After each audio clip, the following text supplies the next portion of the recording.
ආයිබෝවන් මම අද කතා කරන්නේ නියපොතු වල බහුලව ඇතිවෙන්න පුළුවන් තත්ත්වයන් කීපයක්. මුලින්ම නේල් ෆංගස් එකක් කියන එක කියන්නේ නියපොතු වල ඇතිවන පුස් රෝගයක්.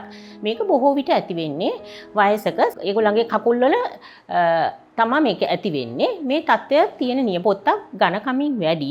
ඒ වගේම මේක දුර්වර්ණ වීමක් වෙන්න පුළුවන්. කහ පැහැති එහෙම නැත්නම් කළු පැහැති ද්‍රව්‍යයක් නියපොත්තේ යටින් තැම්පත් වෙන්න පුළුවන්. ඒ වගේම සමහර විට සුදු පැහැති කුඩක් මේකේ තියෙන්න පුළුවන්. ඉතින් මේ වගේ නියපොත්තක් ඝන වුණාට ඒක නිතරම කැඩී යාමට ලක් වෙනවා. සමහර විට මේක හයි වෙලා තියෙන මතු පිටින් ගැලවීමක් වගේ වෙන්නත් පුළුවන්.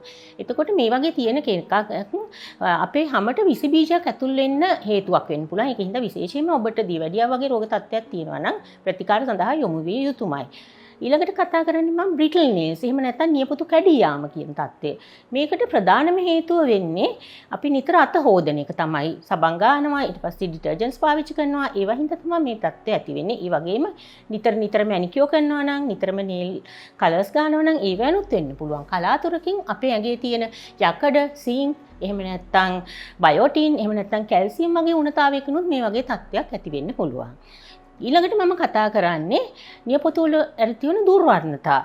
අපේ ආසියානු සම්භවයක් තියෙන අයගේ නියපොත්තේ කළු පාට ඉරක් වගේ තියෙන එක සාමාන්‍ය දෙයක්. සමහරට ඉරි කීපයක් තියෙන්න පුළුවන්. සමහර වෙලාවට ඇඟිලි කීපයක තියෙන්න පුළුවන්.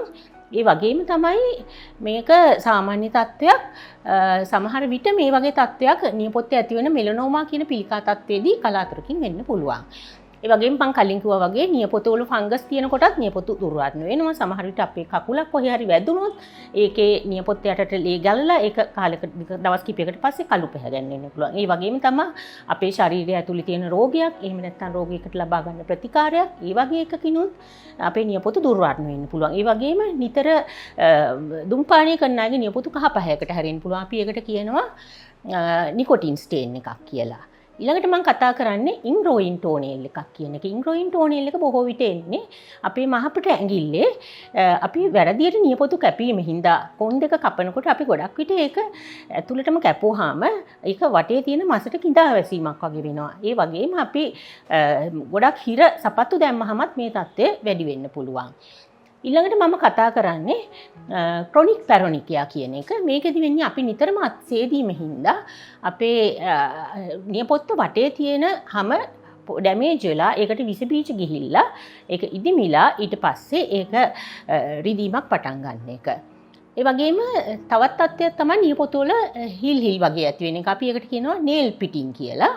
නේල් පිටින් එකේ ගොඩක් විට අපේ ඇඟේ තියෙන සොරයිසිස් පොතු කබර කියන රෝගය වගේ එකක් හින්දා වෙන්න පුළුවන්. එහෙම නැත්නම් හිස් කේස් වල වෙන ඇලොපීෂියා එරියටා එකේ තත්ත්වයක් නේල් වල පෙන්ඩුම් කිරීමක් වෙන්නත් පුළුවන්.